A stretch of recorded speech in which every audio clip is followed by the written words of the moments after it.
We continue today's press conference with goalkeeper Matt Freese. We'll start with questions in the room, and we'll move on to the Zoom. George? Matt, you've been amazing throughout the season. You've been lights out, a lot of great games, a lot of big saves. Past two games, been a little tough. What do you see towards the end that you want to see different that's happening in front of you before anything comes your way? Like, what do you want to see change differently? Past two games being tough in what sense? We gave up a late one in Columbus. We gave up a weak lead, one, I would say. two Columbus. leads. Yeah, two leads. But you're obviously the last guy that's there when something were to collapse, quote unquote. I don't know if using that word when it comes to the defense. What do you want to see different happening in front of you before it comes to you?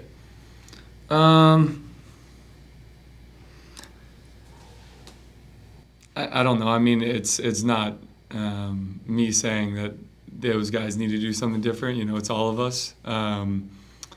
You take the first goal against Chicago. It's all of us together. It's me making the decision to play Burke, and maybe he doesn't have options. So I'm included in this, in this question. But as far as what to do differently, I think we can probably be cleaner, giving the ball away in tough spots. And the Columbus goal is a good goal. Cucho gets his head around it, but in general, I think we can probably all of us be a little bit cleaner, more confident on the ball, and a little bit more simple at times. Michael? Matt, I want to ask about the goalkeeper fraternity.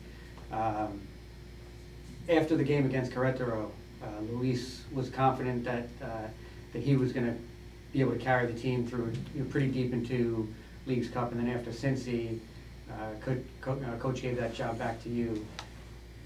Do you feel the need to have a conversation with him to keep his spirits up after the coach makes a decision like that? No, Luis has done an incredible job staying positive, staying helpful and supportive. I think, to be honest, deserves a lot more credit than people are probably aware of.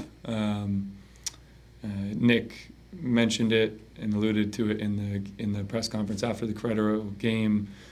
How amazing Luis has been supporting me, helping me, and also maintaining his own level to be ready for his moments. And he did very well, obviously, and had a big save in the penalty shootout. And as far as do I have to say something to him? No, because he's a true professional, and he's a mature guy, and this is his sixth year in the league, and he knows how to handle it. But he and I, as time's gone on, as it always does, you're on a team together longer. We've gotten closer and closer, and we're continuing to help each other and bounce ideas off of each other. And his support and his help, especially with the possession and the build-up side of the game, has been incredibly important for me in my development, and it's something I'm really grateful for. Questions in the room? Okay. Moving on to the Zoom. Scott? Hey, Matt, how are you? Scott Schertz and Stream Punk Soccer. I'm curious to get a little bit of player insight on something here. Now, with Columbus, they're playing their fourth game in basically 11 days. When you reach that 80th minute on short rest like this, what's the mindset and what's the self-talk usually like when you're starting to really feel the fatigue from that? Thanks. I don't know, man. I'm a goalie. No, I'm just kidding. It actually does, surprisingly affect goalkeepers too, just from a mental fatigue standpoint. But a lot of self-talk is needed. At that point, you're kind of just telling yourself that, for me at least, what I do is I just tell myself, I've earned it. I've earned this last 10 minutes. I've earned the right to be fresh, and I've put in all the work.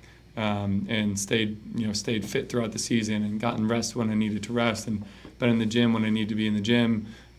So for me, I just essentially kind of talk to myself and tell myself I've earned the right to be fresh and earned the right to stay in a game late. And in a 3-game week, all away games, Chicago, Atlanta, Orlando, be able to be a guy making a save in the 87th minute to keep us in it. So I think for me, I just kind of remind myself of all the work that I've put into it.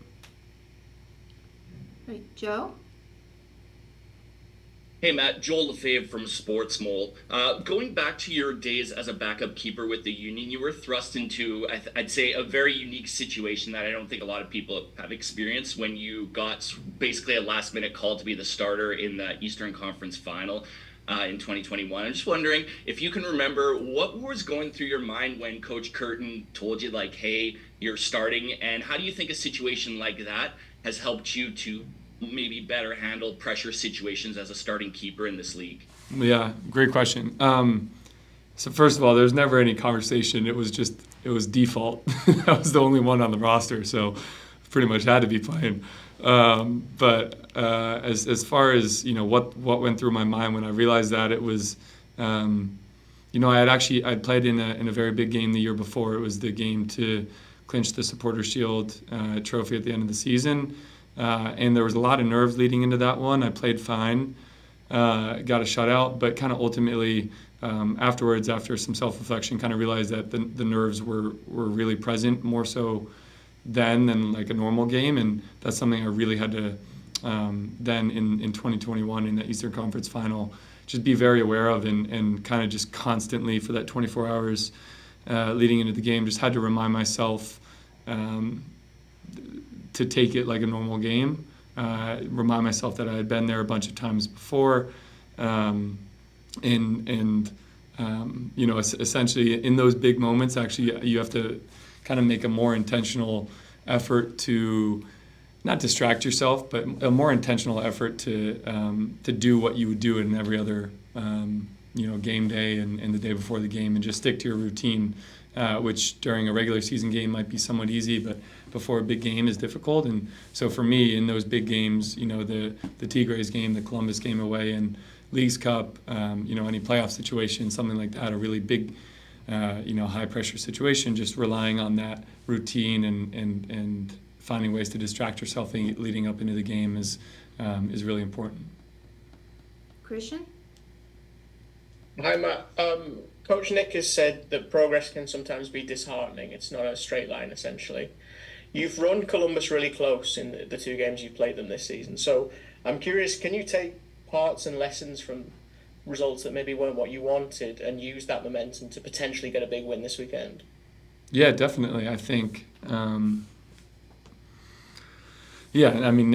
Nick sums that up perfectly. Progress is what was it, disheartening sometimes. He's exactly right. It's not always a straight line up. Even within those close games with Columbus, you can see progress, even though the result is not there ultimately.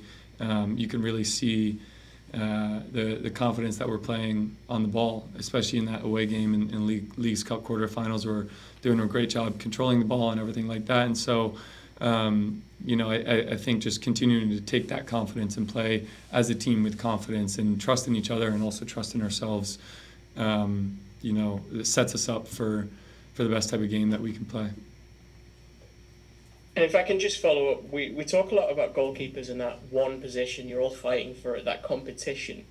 But I'm curious if maybe you guys have all experienced quite similar situations. You were a backup at one point, Luis has been backup, and that shared empathy is actually what helps you form that union and work together. Yeah, definitely. I think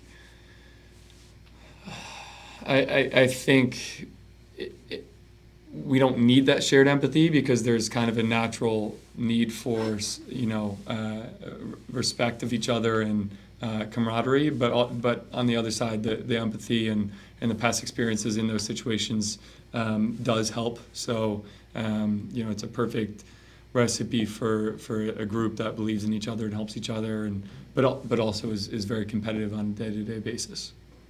Okay. Last question, Michael. Matt, Columbus likes to have the ball. Nick was talking about how this is going to be a great game because both teams want to have the ball. From your position, talk to us about the risk of wanting to maintain possession but also not wanting to turn it over in dangerous areas like happened in Chicago or against Chicago. Yeah.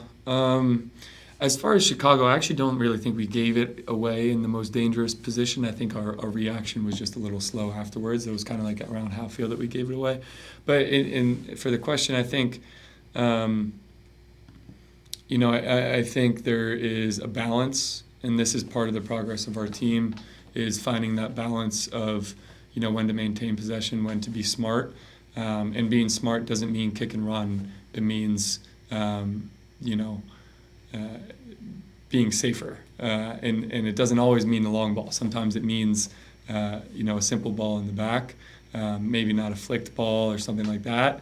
But it's a balance that we're continuing to work on, and there's no ultimate picture of it. There's even if, you win 3 MLS Cups in a row, you're still going to be working on that balance and finding the right balance. So it's a kind of constant work in progress, and it's gotten much better so far, and it's something we're going to continue to work on. Great. Thanks, everyone. Thank you.